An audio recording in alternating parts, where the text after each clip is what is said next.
हम गुंजन चौधरी मैथिली गुंजन चैनल पर समस्त मिथिलावासी के प्रणाम करै छी। आइ हम एकटा छमासा गीत लऽ कऽ उपस्थित छी। कोशिश करै छी जे गीत अहाँ सबके नीक लागत। एहि गीत के रचना केने छथिन आदरणीय मणिकांत झा जी। भादव हे सखी कृष्ण जनमला, भरी नगर भेल सोर हे, जसोदा घर आनंद भेलै, हासल नंद किशोर हे, जसोदा घर आनंद भेलै, हासल नंद किशोर हे, आसीन हे सखी दुर्गा आयलानी, नौ स्वरूप देखल हे, कलश बैसल साँझले सल, धूप दीप जरल हे, कलश बैसल साँझले सल, धूप दीप जरल हे, कार्तिक हे सखी लक्ष्मी आयली, कुबेर धन बड़ी साल हे, दीनानाथ का अर्घ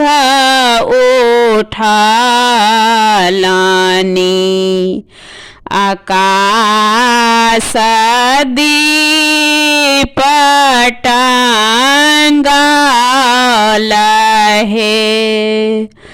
दीनानाथ का अर्घ उठालानी, आकाश दीप टांगल हे, अगहन हे सखी धान कटलै, सजल सब खरिहान हे, धान कूटल चूड़ा बनल, कैलाहू हम लवान हे, धान कूटल चूड़ा बनल, कैलाहूँ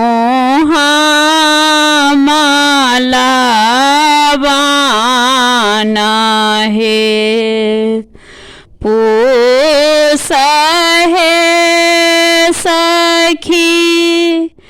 जाढ़ काना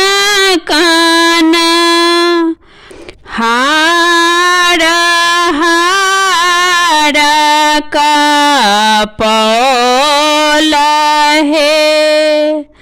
पिया बेदार दी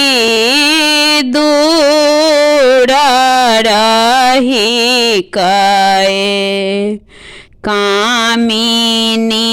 मानसी होला है पिया बेदार दी दूर रही काए कामिनी मानसी होला है माघ है सखी आयली शारदा आगमा भेला बसंत है आमा गुजरला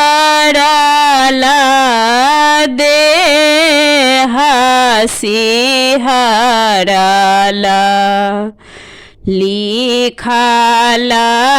लिखलाई मणिकांत है आमा गुजरला देह सिहरला लिखलाई मणिकांत है।